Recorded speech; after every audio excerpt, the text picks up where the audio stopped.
എയർബിഎൻബിയിൽ host ചെയ്യാനായിട്ട് കേരളത്തിൽ licence ആവശ്യമുണ്ടോ? എന്നോട് ഒരുപാട് പേര് ചോദിച്ചിട്ടുള്ള ഒരു ക്വസ്റ്റ്യൻ ആണ്. എയർബിഎൻബിയിൽ മാത്രമല്ല, Booking.com, make my trip, Goibibo, Agoda ഇതേപോലെയുള്ള സൈറ്റുകൾ നിങ്ങൾക്ക് നിങ്ങളുടെ വെക്കേഷൻ ഹോം ഹോസ്റ്റ് ചെയ്യണമെന്നുണ്ടെങ്കിൽ ലൈസൻസ് ആവശ്യമുണ്ടോ? ഒറ്റ വാക്കിൽ പറഞ്ഞു കഴിഞ്ഞാൽ ലൈസൻസ് ആവശ്യമുണ്ട്. പിന്നെ അത് ഏതൊക്കെ രീതിയിൽ നമുക്ക് അപ്രോച്ച് ചെയ്യാം, അതിന്റെ പേപ്പർ വർക്കുകൾ എന്തൊക്കെയാണ്, ആ ഒരു കാര്യം കൂടെ ഞാൻ ഈ വീഡിയോയിലൂടെ വളരെ ഷോർട്ടായിട്ട് പറഞ്ഞുതരാം. കോമൺ ആയിട്ട് 3 രീതിയിലുള്ള ലൈസൻസുകളാണ് എല്ലാവരും എടുക്കാറുള്ളത്. ഒന്ന് ഹോം സ്റ്റേ, പിന്നെ സർവീസ് വില്ല, പിന്നെ ഒന്ന് റിസോർട്ട് ലോഡ്ജ്, ആ ഒരു കാറ്റഗറി. അതിൽ ഹോം സ്റ്റേ എന്ന് പറഞ്ഞു കഴിഞ്ഞാൽ ഓണർ പ്രോപ്പർട്ടിയിൽ ഉണ്ടായിരിക്കണം. പിന്നെ റൂംസിന്റെ എണ്ണം എന്ന് പറഞ്ഞാൽ 1 മുതൽ 6 വരെ ആയിരിക്കണം. സർവീസ് വില്ല എന്ന് പറഞ്ഞു കഴിഞ്ഞാൽ ഓണർ പ്രോപ്പർട്ടിയിൽ വേണ്ട, ഒരു കെയർ ടേക്കർ, ഇംഗ്ലീഷ് അറിയാവുന്ന ഒരു കെയർ ടേക്കർ ഉണ്ടായാൽ മതി.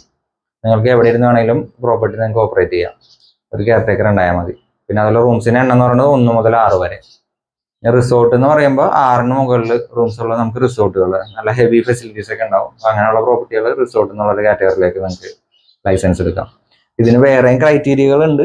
ഞാൻ ജസ്റ്റ് ബേസിക് ആയിട്ടുള്ള കാര്യങ്ങൾ മാത്രം പറഞ്ഞോളൂ, അല്ലാതെ നമ്മൾ പറയാൻ നല്ല വീഡിയോ ഭയങ്കര ലെങ്ത് ആയി പോകും. അപ്പോൾ നിങ്ങൾ കൂടുതൽ ഡീറ്റെയിൽസ് ഈ ഹോം സ്റ്റേ, സർവീസ് വില്ല, അതിന്റെ ക്രൈറ്റീരിയാസ് ഒക്കെ അറിയണമെന്നുണ്ടെങ്കിൽ എനിക്ക് ജസ്റ്റ് ഇൻസ്റ്റാഗ്രാമിൽ എന്നെ ഫോളോ ചെയ്തിട്ട് ഹോം സ്റ്റേ എന്നൊന്ന് മെസ്സേജ് അയച്ചാൽ മതി. അപ്പോൾ അതിന്റെ ലിങ്ക് ഞാൻ അയച്ചുതരാം. ഇപ്പൊ നമ്മൾ ഡിസ്കസ് ചെയ്ത ഈ 3 കാറ്റഗറിയിൽ എയർബിഎൻബി വർക്ക്ഔട്ട് ആവുന്നത് സർവീസ് വില്ല എന്നുള്ളൊരു കാറ്റഗറിയിലാണ്. കാരണം സർവീസ് വില്ല എന്ന് പറഞ്ഞു കഴിഞ്ഞാൽ പ്രൈവറ്റ് പ്രോപ്പർട്ടികളായിരിക്കുള്ളൂ കൂടുതൽ. ഒരാൾ ബുക്ക് ചെയ്ത് കഴിഞ്ഞാൽ അവർ മാത്രമേ ഉണ്ടാവുള്ളൂ, വേറെ ഗസ്റ്റുകളൊന്നും ഉണ്ടാവില്ല. എൻ്റെ ഇത്ര നാളത്തെ എക്സ്പീരിയൻസിൽ ഞാൻ പഠിച്ചൊരു കാര്യം അത് തന്നെയാണ്. അതായത് എയർബിഎൻബിയുടെ ഗസ്റ്റുകൾ എന്ന് പറഞ്ഞു കഴിഞ്ഞാൽ മാക്സിമം പ്രൈവസി നോക്കുന്നവരാണ്. അവരവരുടെ ഫാമിലി, ഹസ്ബൻഡ്, വൈഫ്, കുട്ടികൾ, കസിൻസ്, അങ്ങനെയൊക്കെ ആ ഒരു രീതിയിൽ വരുന്നവരാണ്.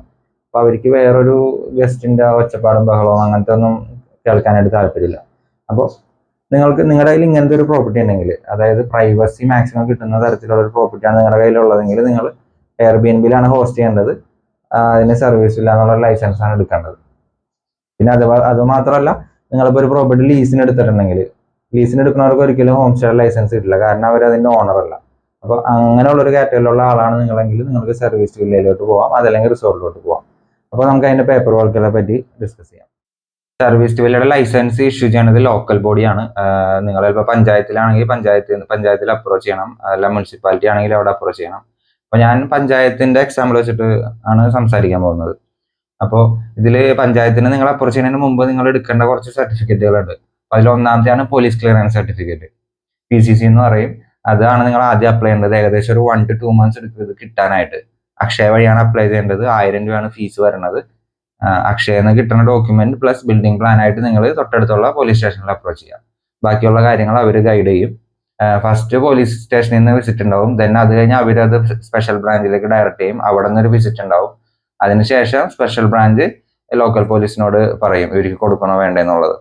അപ്പോൾ അങ്ങനെയാണ് ആ ഒരു പ്രൊസീജിയർ നടക്കുന്നത്. ഏകദേശം ഒരു 1 to 2 months എടുക്കും. പിന്നെ ഇത് കിട്ടിക്കഴിഞ്ഞാൽ ഇത് 2 year ആണ് അതിന്റെ വാലിഡിറ്റി വരണത്. പിന്നെ 2 കാര്യങ്ങൾ ശ്രദ്ധിക്കണം. നിങ്ങൾ പ്രോപ്പർട്ടിയിൽ CCTV ഇൻസ്റ്റാൾ ചെയ്തിട്ടുണ്ടാവണം. അതേപോലെ തന്നെ ആരെങ്കിലും നൈബേഴ്സ് ആരെങ്കിലും ഉണ്ടെങ്കിൽ അവരുടെ consent letter plus Aadhaar card, ഇത്തരം കാര്യങ്ങൾ കൊടുത്താലേ നമുക്ക് PCC കിട്ടുള്ളൂ. അത് കറക്റ്റായിട്ട് പോലീസുകാർ അത് ഗൈഡ് ചെയ്ത് തരും.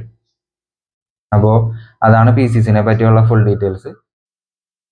PCC അപ്ലൈ ചെയ്തതിന് ശേഷം നിങ്ങൾ അടുത്ത ഡിപ്പാർട്ട്മെന്റിനെ അപ്രോച്ച് ചെയ്യേണ്ടത് ഹെൽത്ത് ഡിപ്പാർട്ട്മെന്റിനെയാണ്. അത് സാനിറ്ററി സർട്ടിഫിക്കറ്റ് എടുക്കാനാണ്. അത് വെള്ളം ടെസ്റ്റ് ചെയ്ത സർട്ടിഫിക്കറ്റ്. അത് 250 രൂപയാണ് ഫീസ് വരുന്നത്. അക്ഷയ വഴിയാണ് നിങ്ങൾ ആദ്യം അപ്രോച്ച് ചെയ്യേണ്ടത്. അക്ഷയ വഴി അപ്ലൈ ചെയ്യുക, 240 rupees വരും. പിന്നെ അതിന് വെള്ളം ടെസ്റ്റ് ചെയ്യാനായിട്ട് വരുമ്പോൾ ഒരു 1800 രൂപയുടെ ഫീസ് ഉണ്ട്. ഏകദേശം 15 days ആണ് അതിന്റെ സർട്ടിഫിക്കറ്റ് കിട്ടാനായിട്ടുള്ള ടൈം എടുക്കുന്നത്. ഇനി സാനിറ്ററി സർട്ടിഫിക്കറ്റ് അപ്ലൈ ചെയ്ത് കഴിഞ്ഞാൽ നിങ്ങൾ അടുത്തത് പൊല്യൂഷൻ കൺട്രോൾ ബോർഡിനെ അപ്രോച്ച് ചെയ്യണം. പൊല്യൂഷൻ സർട്ടിഫിക്കറ്റ്, അതും എമൗണ്ട് വരുന്നത് 500 rupees ആണ് ഫീസ് വരുന്നത്. അത് കിട്ടാനും 15 days എടുക്കും. പിന്നെ നിങ്ങൾക്ക് വേണ്ടത്, അതായത് ഇപ്പോൾ ഒരു സർവീസ് എന്ന് പറയുമ്പോൾ ന്യൂ പ്രോപ്പർട്ടി ആയിരിക്കും. അപ്പോൾ ഹരിത കർമ്മസേനയുടെ റെസിപ്റ്റ് വേണം. അതായത് നിങ്ങൾ പ്ലാസ്റ്റിക് കൊടുക്കുന്നതിൻ്റെ ഫീസ് അടച്ചതിൻ്റെ റെസിപ്റ്റ്, അതിപ്പോൾ നിർബന്ധമാണ്. അപ്പോൾ അതിന് ഹോം സ്റ്റേ ആണെങ്കിൽ 50 രൂപ വെച്ച് വരുള്ളൂ. സർവീസ് വില്ല ആണെങ്കിൽ അത് 500 rupees വെച്ച് വരും ചാർജ്. അപ്പോൾ ആ ഒരു റെസിപ്റ്റും വേണം. അപ്പോൾ ഇത്രയുമാണ് വേണ്ടത്. അതായത് പൊല്യൂഷൻ കൺട്രോൾ ബോർഡിന്റെ certificate, police clearance, sanitary certificate, then Haritha കർമ്മസേനയുടെ റെസിപ്റ്റ്, പിന്നെ വേണ്ടത് നമ്മുടെ പ്രോപ്പർട്ടി ഓണർഷിപ്പ്.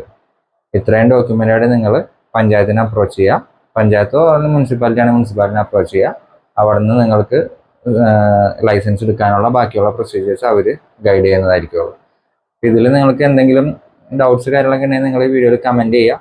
അതുപോലെ ഞാൻ ഇൻസ്റ്റാഗ്രാം അക്കൗണ്ട് ഓൾറെഡി ഡിസ്ക്രിപ്ഷനിൽ കൊടുത്തിട്ടുണ്ടാവും, അതുപോലെ ഫസ്റ്റ് കമന്റിലും കൊടുത്തിട്ടുണ്ടാവും. നിങ്ങൾ എന്നെ അതിൽ ഫോളോ ചെയ്ത് എന്തെങ്കിലും ക്വസ്റ്റ്യൻസ് ഒക്കെ ഉണ്ടെങ്കിൽ നിങ്ങൾക്ക് മെസ്സേജ് അയക്കാവുന്നതാണ്. അപ്പോൾ ഇനി നിങ്ങൾക്ക് വേറെ ഏതെങ്കിലും ടോപ്പിക്കുകളെ പറ്റി വീഡിയോസ് ചെയ്യണമെന്നുണ്ടെങ്കിൽ Airbnb ആയിട്ട് റിലേറ്റ് ചെയ്തിട്ടുള്ളത്, അല്ലെങ്കിൽ Booking.com, മേക്ക് മൈ ട്രിപ്പ്, ബാക്കിയുള്ള ഒരുപാട് സൈറ്റുകളുണ്ടല്ലോ, അപ്പോൾ അതിനെപ്പറ്റി രജിസ്ട്രേഷൻ പ്രോസസ്സുകൾ അങ്ങനെ എന്തെങ്കിലുമൊക്കെ വീഡിയോസ് വേണമെന്നുണ്ടെങ്കിൽ നിങ്ങൾ കമൻ്റായിട്ട് രേഖപ്പെടുത്താം. അപ്പോൾ ഞാനത് ചെയ്യുന്നതായിരിക്കും. പിന്നെ നമുക്ക് പുതിയൊരു വീഡിയോയിൽ കാണാം.